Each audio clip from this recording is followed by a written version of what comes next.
we are also, for good or for bad, more likely to do or not do something if we know that our action will have a clear negative impact on someone else. Not even just positive, but negative is really motivating for right or for wrong, human psychology. So I thought, what if we could take our strength and keep it a strength and show up for ourselves and help women feel this tangible joy that they have the power to impact the world by investing in themselves. Because it's easy to lose that in the hustle of life. Feel like we're not glamorous enough, we're not influential enough, we're not impactful enough. And so why even show up for ourselves? Welcome to the Daughter Dearest Podcast with dynamic mother-daughter duo Simone and Olivia Canego, where they discuss the secrets of transformation and how to build bold confidence and unwavering resilience. From intimate conversations with inspiring guests to sharing their personal journeys of triumph and challenge, Simone and Olivia create a supportive space where every woman is encouraged to rise above her fears and love the woman in the mirror. Tune into the Daughter Dearest Podcast and join this special journey of connection and growth. Hi, everyone. Welcome to this week's episode of the Daughter Dearest Podcast. I'm Simone Canego. And I'm Olivia Canego. And we are so excited because we have an amazing guest with us today, Ahna Fulmer. She's an avid lover of coffee and Jesus, not in that order.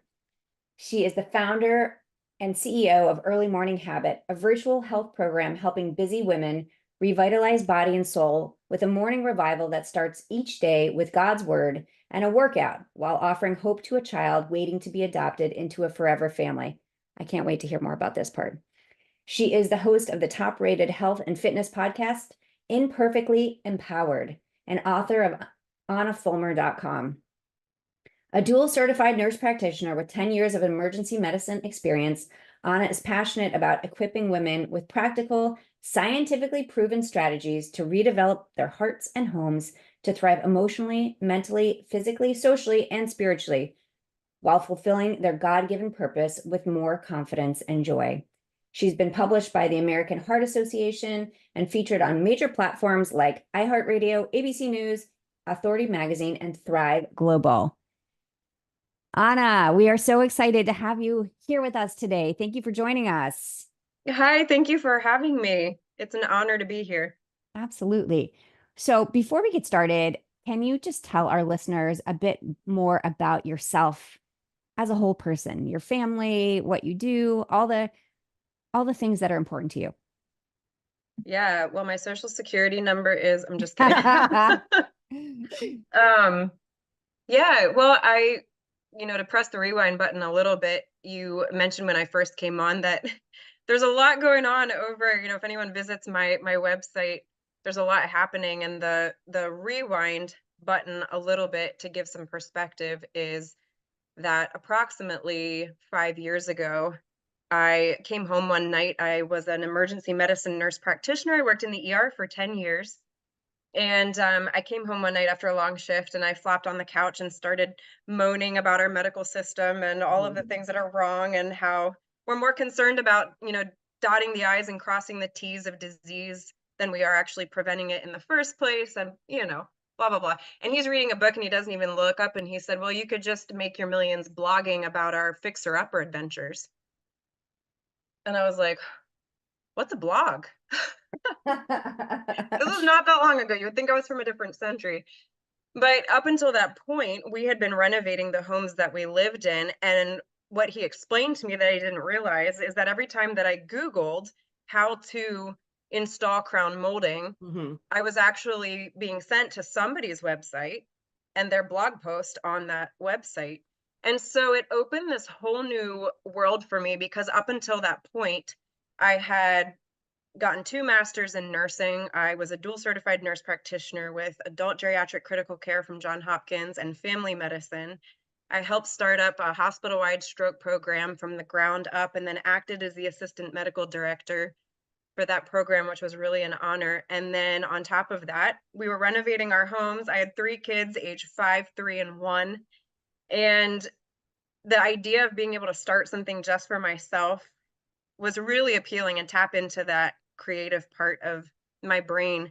And so that's how my first step into the virtual world really happened. Up until the age of 32, I had no social media. I was 32.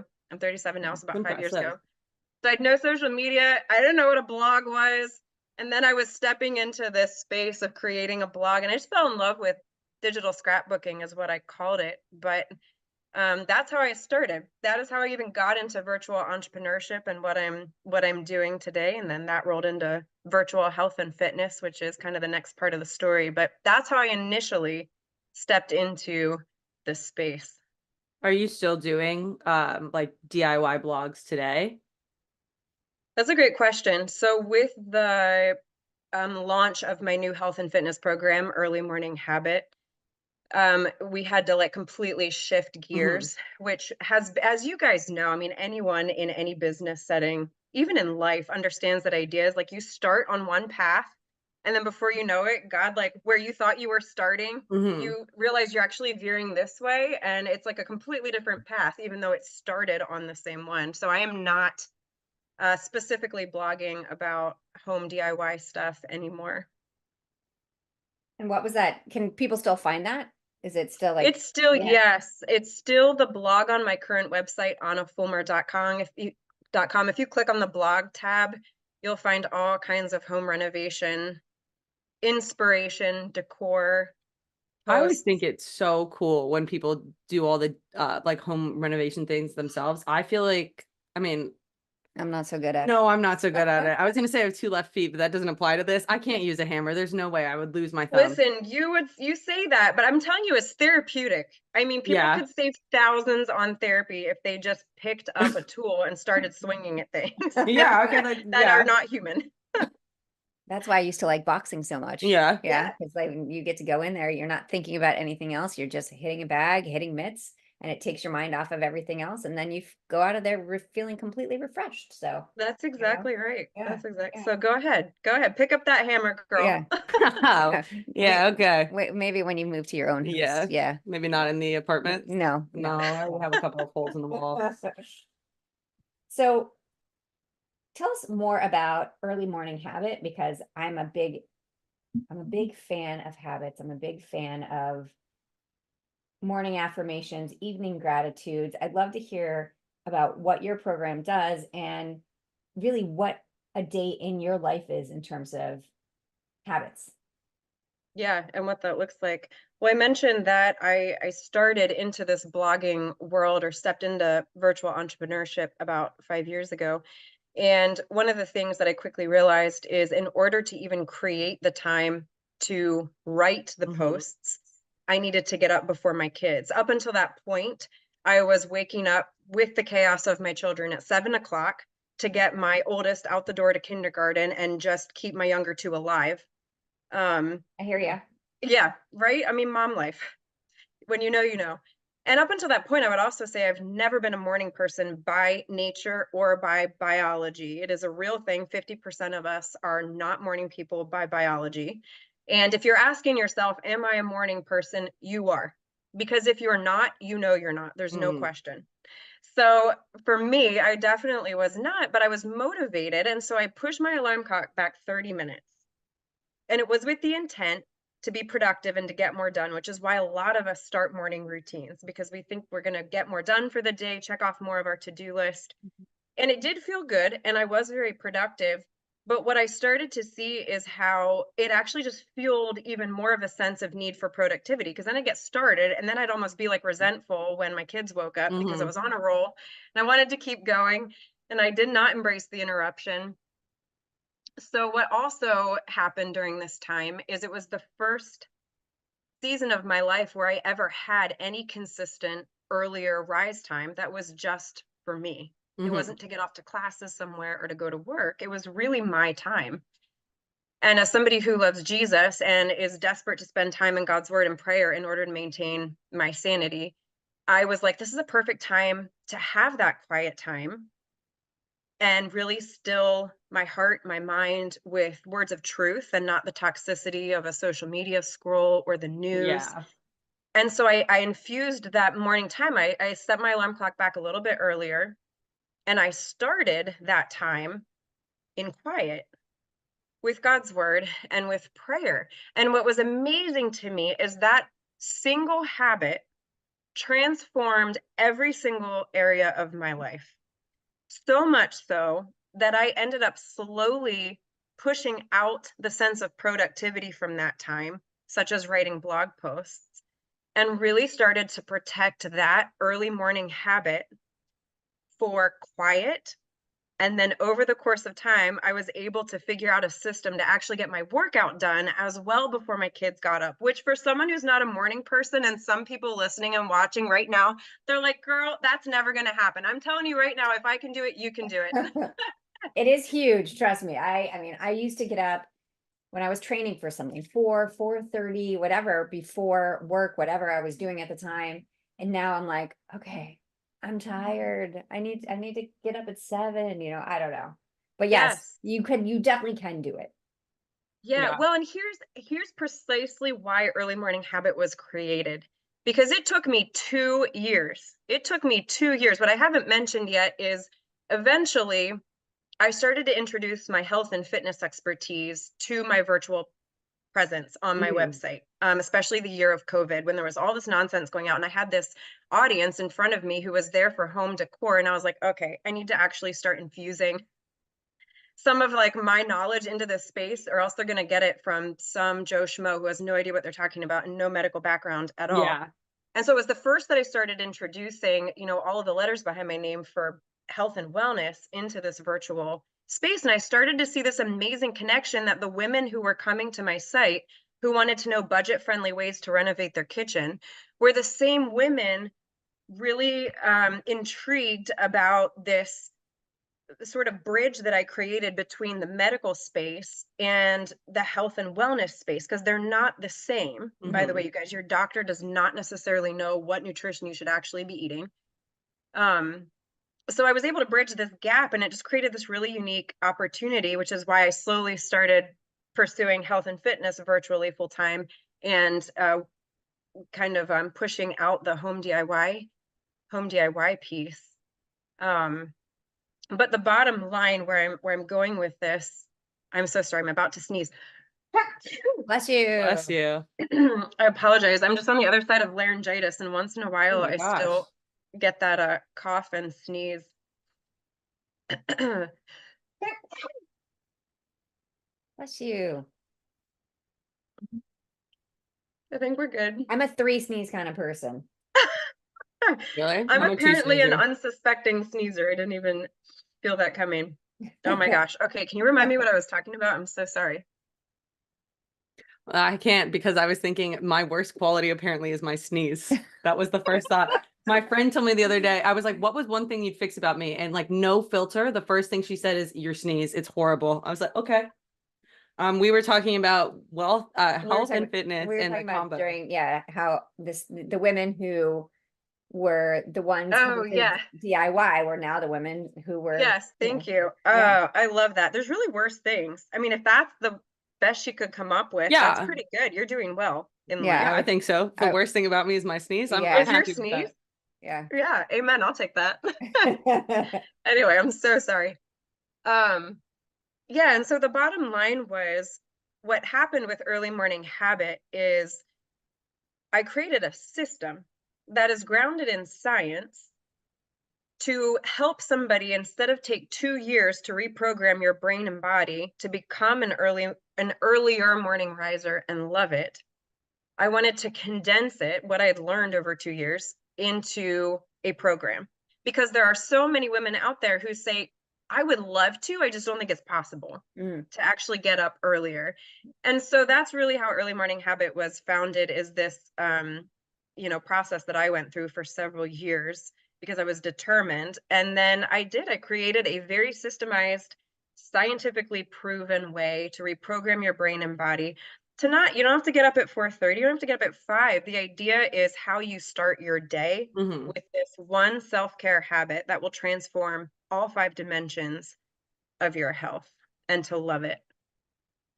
So why did you choose to target women specifically with this program? Yeah, it's a great question. And I'll actually tell you something that I just had this revelation over the last couple weeks. For one, there's a great quote by one of my mentors, Rory Vaden. You guys have probably heard this already, that you're best positioned to serve the person you once were. Well, I've never been a man.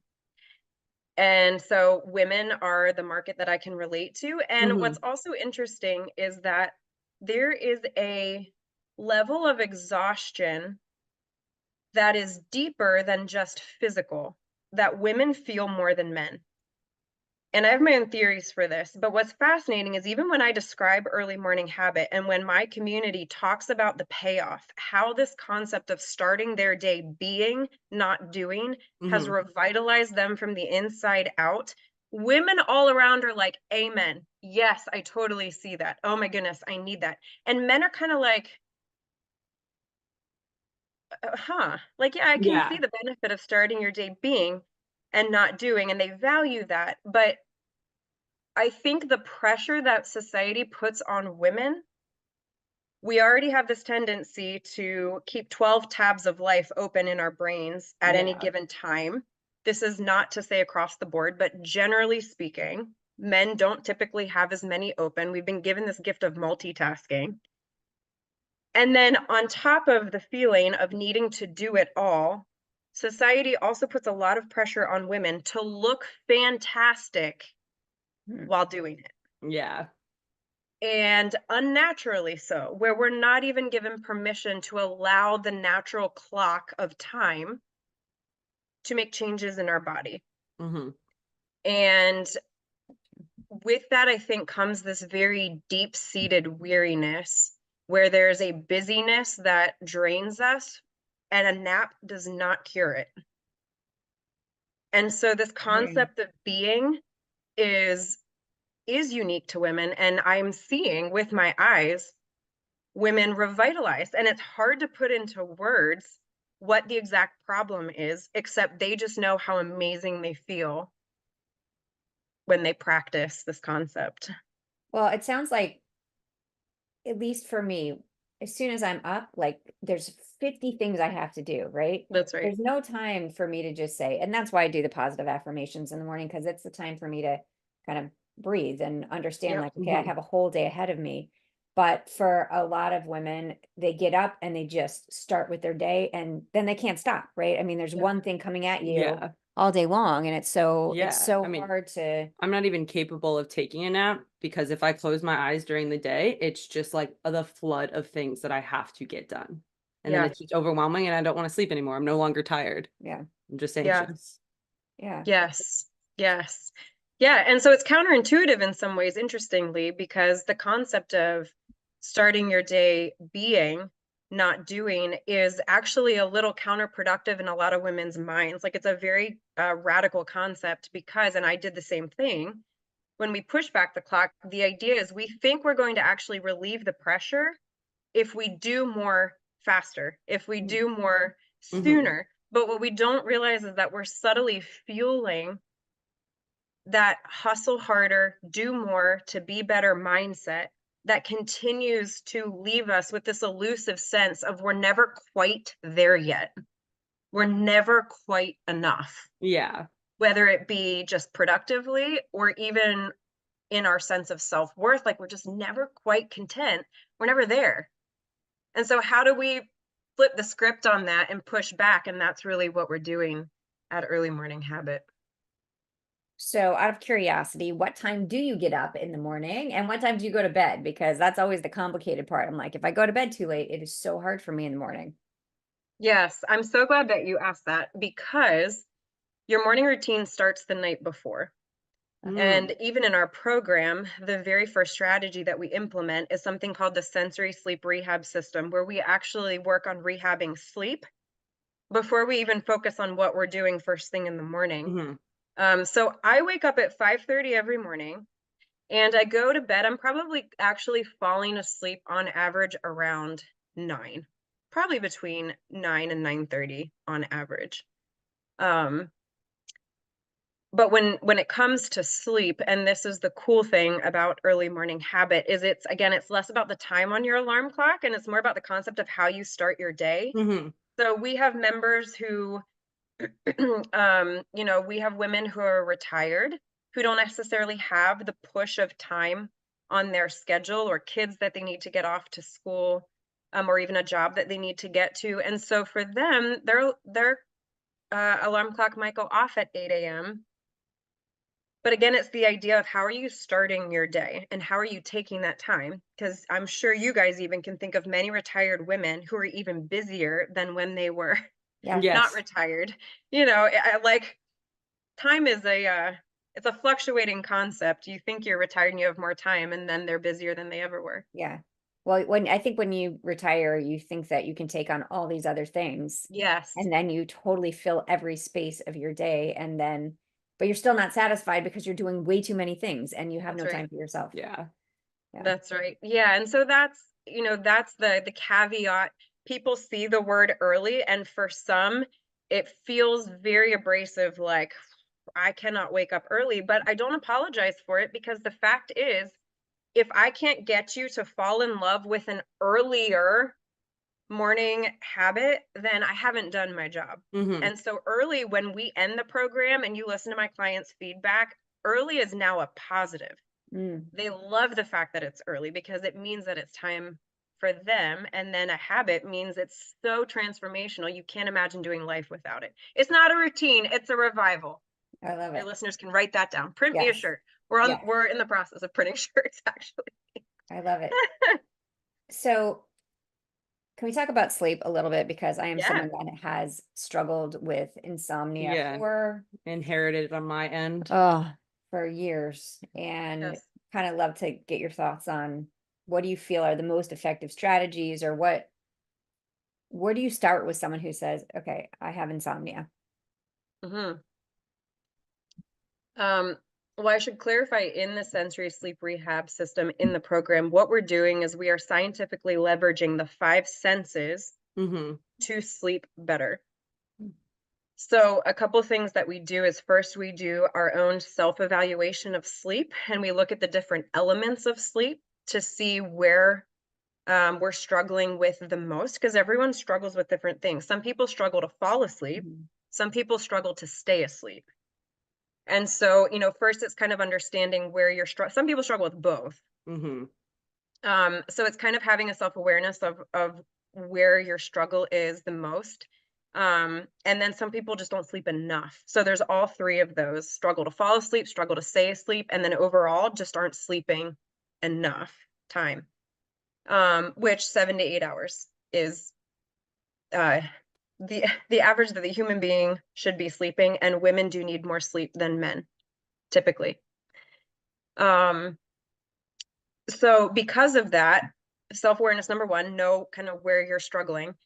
And then one of the most, again, countercultural strategies that makes such a difference is that you need to resensitize your body to being tired. And this sounds backwards, because most of us are walking around tired all of the time. Women, especially, at any given moment, feel tired. And again, Mhm. some of it is deeper than just physical, which is what we're trying to renew, but we also want to renew the physical as well. And so you can tell me if this resonates with you or not, because it did for me for many years. But you have a full calendar, you've been going all day, it's 7 o'clock at night, you haven't really sat down, you're finishing up dinner, you don't even feel like cleaning it up, but you're cleaning it up anyway, and you finally have this moment to relax, and you feel really tired. Maybe your kid has a friend over, maybe your kids are just playing a game, whatever they're doing, but you feel like it's too early to be tired. Mhm. And so you open up your phone and you start scrolling social media.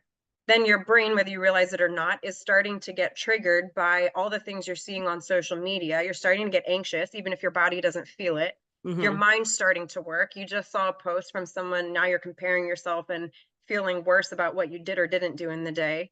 Or maybe you turn the TV on, and now you're being stimulated by the blue screen, by the lights and whatever is happening on the TV.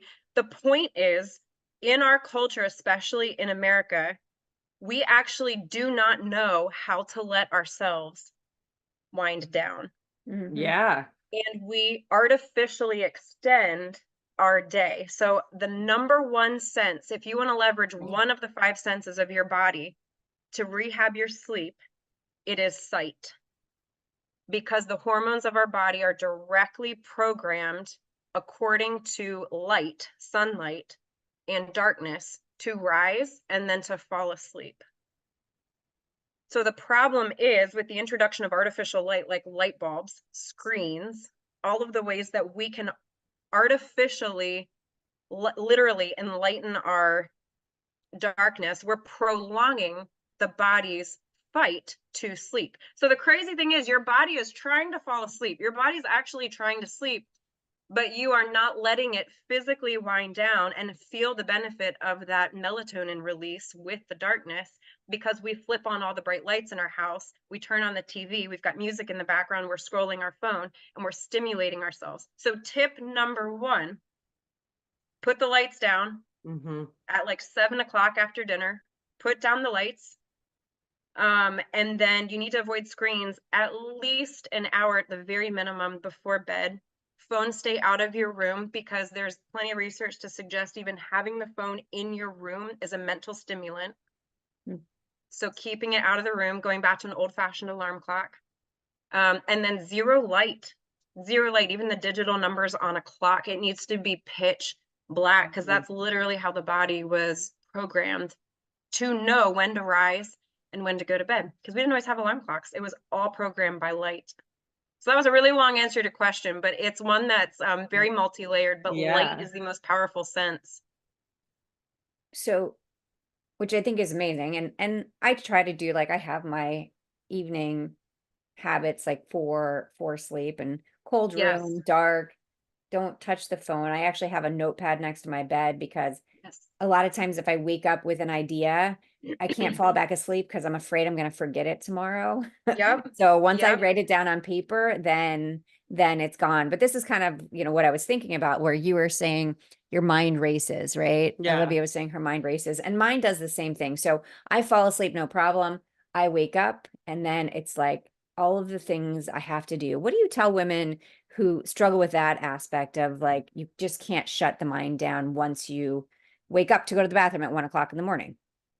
Yeah. So a couple things. Number 1, when people wake up at night, especially if they have their phone in the room, the inclination is to check the time. So number 1, do not look at the clock. The alarm will go off whether you look at your phone or not. The alarm will go off whether you check the time or not.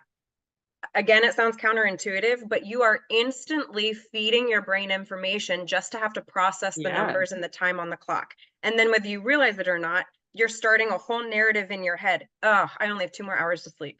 Or, oh, I'm going to be awake for the next 2 hours. So number 1, don't look at the time. Zero time. If you have an old-fashioned alarm clock, a sunrise alarm is one of my number 1 go-to tips. I'm not like a product pusher, but that is one that I highly, highly recommend. And you can actually turn the face of the alarm clock off, so it still functions fully, but with no light or like the digital numbers. When you go to the bathroom and you make that midnight or early morning run, there needs to be this is all part of the sleep rehab system, actually, so I'm so glad you asked. You need to have a digital sensor nightlight, because here's the other challenge. You run into the bathroom, you flip on the light, you've now just effectively flooded your system with artificial light, and your body's like, oh, rise time. And meanwhile, your brain is like, no, it's not time yet. So you also need to minimize any exposure to light when you do wake up then. So that's the advantage of one of those little, like, you know what I'm talking about, the light sensors that are nightlight. So when there's no light, it's just enough light that you can see what you're doing without risk. Without falling down. And then, so what's really interesting too, is the more that you start to practice these tips, you are resensitizing your body to stay asleep. You will actually start to wake up less to go to the bathroom. And especially for those of us women that pee no less than 20 times a day.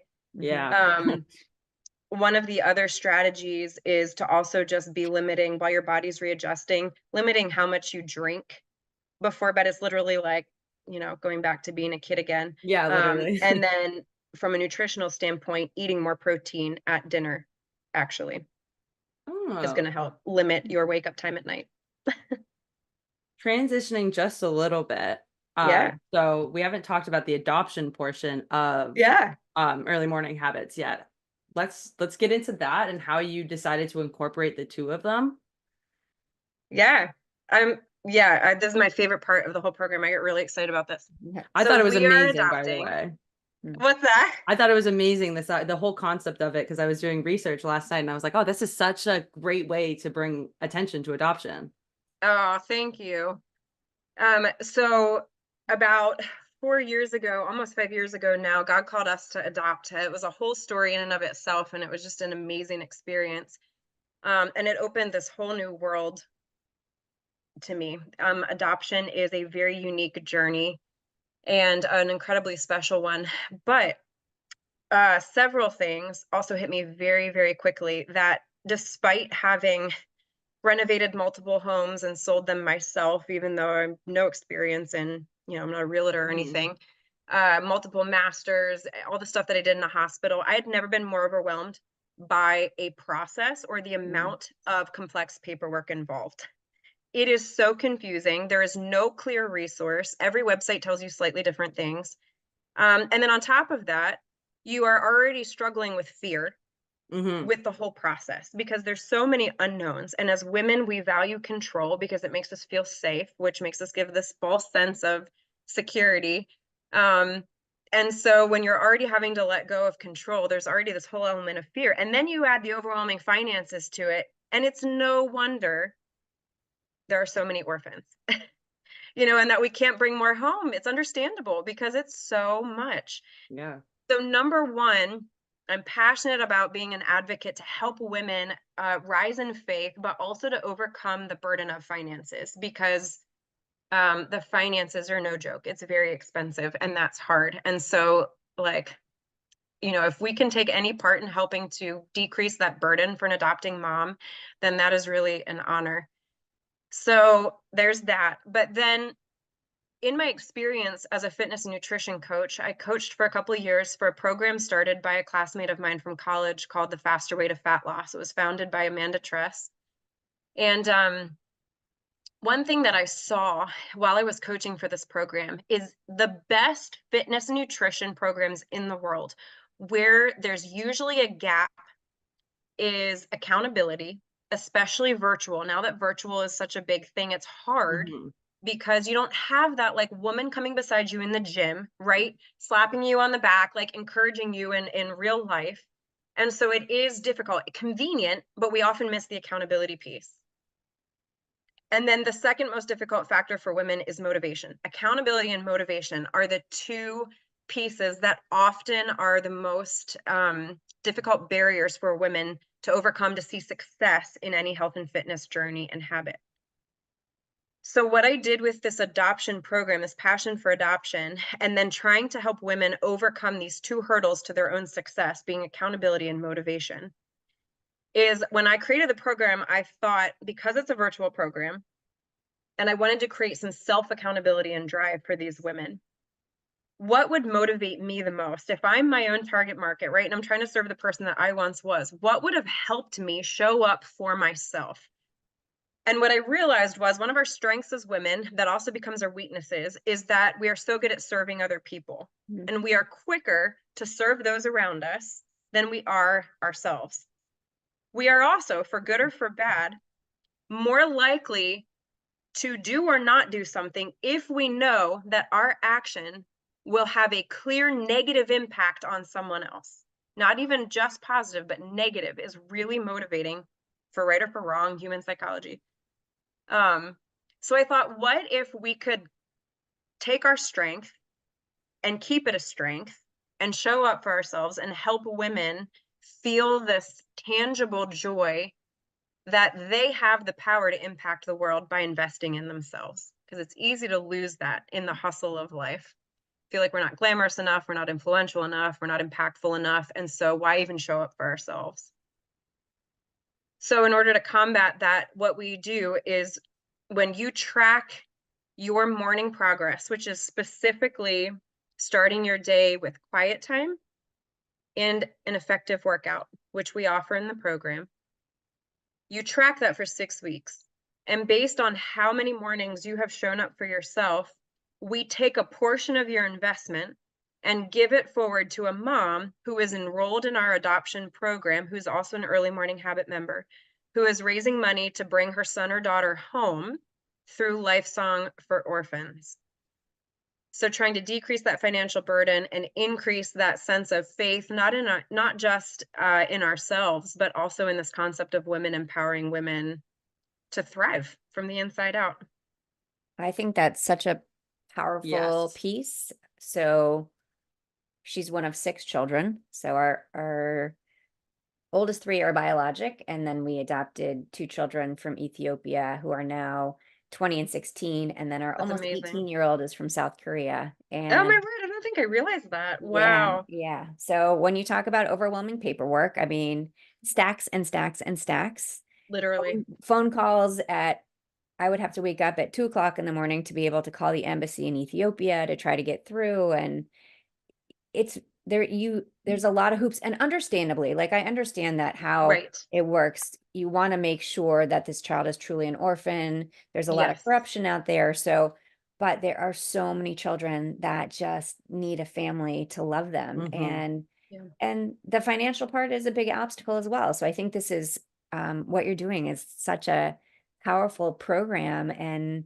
inspiring, because it has a lot of parts to it, right? It's not just, oh, I'm raising money for this. It's making you accountable, and then that piece is also going to help you personally, but then help the people around you. Like, it's so Yeah. cool. I love it. Thank you. So is there an amount that you've raised so far, or and how does that work? Is there a certain amount that when someone registers and says, I need help, do you pledge that, okay, we're going to raise this much for this person? Or can you give us a bit about how that actually Yeah. works? Yeah. So a couple things. So when there's kind of like 2 groups that do early morning habit, like there's the just women in general who we're serving.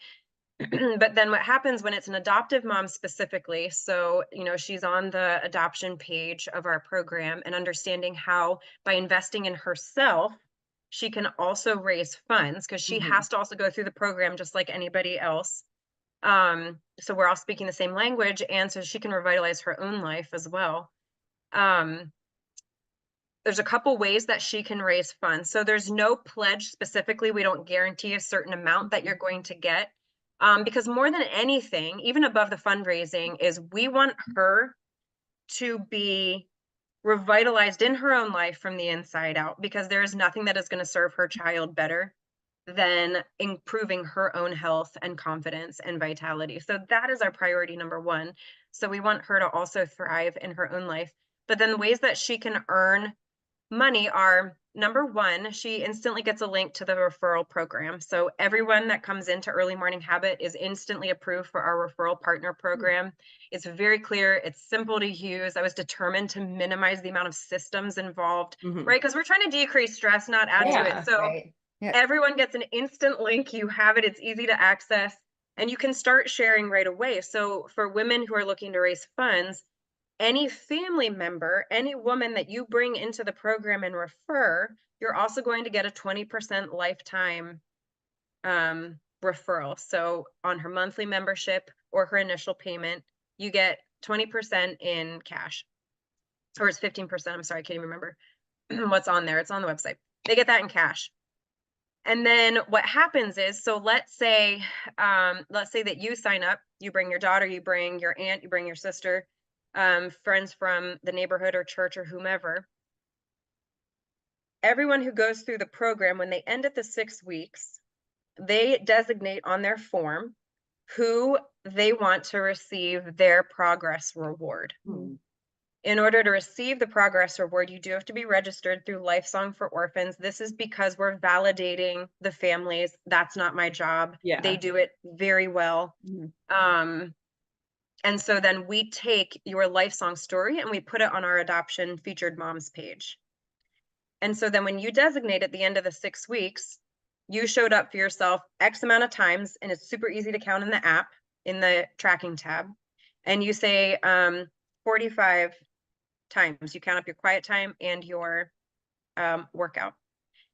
And then what our team does is we, based on that progress, we reward progress, not perfection. So even if you don't show up for yourself at all, you still just by signing up for the program, earn a percentage to give forward.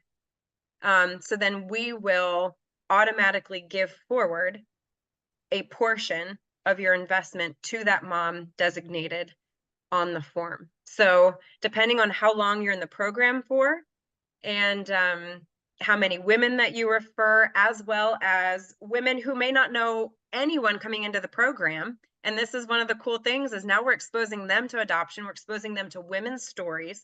We feature once a month, we feature an adopting mom in the group, give a chance to share her story. She comes on the podcast, which also gets featured in the group. So bringing light to adoption, but then also that woman might say, hey, I just met her. I want this money to go to her. And then you can continue to raise funds in the monthly membership as well through our quarterly challenges. That's so cool. It's so cool. It's so important. Yeah. I mean, every aspect of it, I love. You're working on yourself, you're helping other people. It's such a powerful program. Thank you. Yeah. So we're going to wrap up pretty soon. We could talk to you for hours. I have a lot more questions, but anytime. So we like to talk a bit about struggles on here. What has been your biggest struggle, and how did you overcome it, or what are you working on to get there? Well, it would be very redundant to say finding time for myself, because we just went through all of that. I mean, early morning habit, I would actually say, is probably how I overcame one of my biggest struggles, because it does affect so many areas of your life. One of the hardest things that I went through, this is a less lighthearted answer. I watched my best friend die of breast cancer, and leave her 4 young kids behind, for now, at least on this side of eternity. And I'll tell you what, how I got through that was the fact that I had started this habit of starting my day in quiet, because it is so easy in stress and in fear and in grief, to let your mind almost just become so burdened by the overwhelming thoughts, and then to feel all the things that come with that and not feel any clarity, right? It's just like a burden is the word that comes to mind. There's no lightness. And so truly that concept of being, and what we didn't even touch on is one of the things we do in that quiet time is we actually, again, counterculturally, we actually start with what is uppermost on my mind, with emotionally intelligent gratitude. And so even in that time, it was just day after day, kind of like being still in that morning and saying, all right, God, like, I'm angry, I'm afraid, I'm hurt. Here it is. Reveal to me what it is that I need to see. It's a hard one. Yeah. And I'm sorry that you went through that. I think the thing I keep coming back to through all of this is that self-care is not selfish. Right. Taking the time in the morning to truly just be with yourself and, I don't know, be in tune with your emotions. Not only will it make you a better person to yourself, it'll make you a better person to everybody else. Yeah. So another question that we really love to ask, and sometimes we get some pretty funny answers, but what's something that your mother told you where she was wrong? We always think we're going to be right about everything, right? And I'm like anxious to hear how my kids will answer this one day. I can't wait. It's so funny. There's so many things that come to mind, but not that sounds terrible, but like in a way that it's not even her fault, because everyone thought it. Yeah. You know what I mean? It's like not even my mom. It was like society thought this. Right. But something that comes to mind is that the low fat diet makes you skinny. Yeah. Right? Like we were constantly told, and to put it into perspective, my mom is an ICU nurse, and she has spent her career rehabbing cardiac surgery patients. On top of that, we have this very significant cardiac disease risk on my dad's side. My dad had his first heart attack when he was 40. He was a runner. Wow. My grandfather had his first heart attack at 50, never been overweight. My uncle died suddenly of a heart attack, and he had just finished a marathon. So I mean, like, it's a legit concern. So I grew up in a home very conscious of health strategies, and the big one that we all thought at the time was low fat diet. And Right, so yeah. we suffered through skim milk for my whole childhood. We grew up Now on I skim probably milk. drink 2% because we know better now. So funny. Yeah, it's true. I mean, My grandma still bakes her pie doughs with margarine. So Yes, right, margarine. Oh, it's so true. Margarine. Yeah. That's what you got wrong, Mom. Yeah, That's yeah, not too yeah, bad if that's what yeah. you got wrong. yeah, well, she got a couple other things wrong too, but you know, and I know I've gotten a lot wrong. You know, I'm the first to admit it. I was like, yep, I was wrong about that one. I know. I can't wait. I'm going to ask my kids this actually tonight. This is such a great question. I'm already anxious to know what I've gotten wrong. and your kids are young, right? Younger? They are. So they're now 11, 9, 6, and then the son we're adopting is 6 as well. Wow. They're going to give you the most out-of-pocket answers then. Yeah, yeah. I can And already they'll tell you be one of them is brutally going to be honest. that you don't give us more candy. That's going to be one of the answers. Yeah, you'll have to send me an email and let me know what they say. Because I will do that. I'm going to do that. That's I will let hilarious. you know what they say. It better be enlightening. That's all I care about. Bring on your calendar, girl. Yeah, I think today's is very good. Wake up. You're a miracle of a being. Oh, I love that. Yeah. Yeah. Amen. Cheers to that. Cheers to that. A lot of times they will give us something like very complex, and this is just straightforward. You are unique. You are extraordinary. Embrace it. Maybe change You your were put habits, on the wake up planet earlier. for a reason. Yeah, Amen. absolutely. Each and every one of us. Yeah. So thank you so much for joining us today. You're amazing. I loved everything about this interview. I learned a lot, things that I'm going to be using myself. So thank you for that. Where can people find you? What's the best way to get in touch with you? Well, first of all, thank you for having me. It's an honor, and I'm excited to have you on my podcast. I can't wait. My website is ahnafulmer.com. So it's AHNAFULM as in mom, ER.com. And that also is the Early Morning Habit program is on there. If people just want to find the Early Morning Habit, it's earlymorninghabit.com. Will take you right to the program. But there's all kinds of stuff on there. And the name of your podcast? So people can check that out as well? Imperfectly Empowered. Imperfectly Empowered. Love that. Love that. Well, thanks again for joining us. We really enjoyed every moment of this. Absolutely.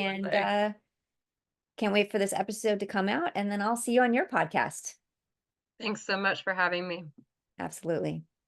Thank you for listening to the Daughter Dearest Podcast with Simone and Olivia Canego. We hope this episode has made your day just a little bit brighter and given you the inspiration you need to confidently go about your week. Always remember to be authentically you. Don't forget to like and subscribe so you never miss an episode. And feel free to connect with them on Instagram at Daughter Dearest Podcast, at Simone Canego, and at Olivia Canego. Till next time.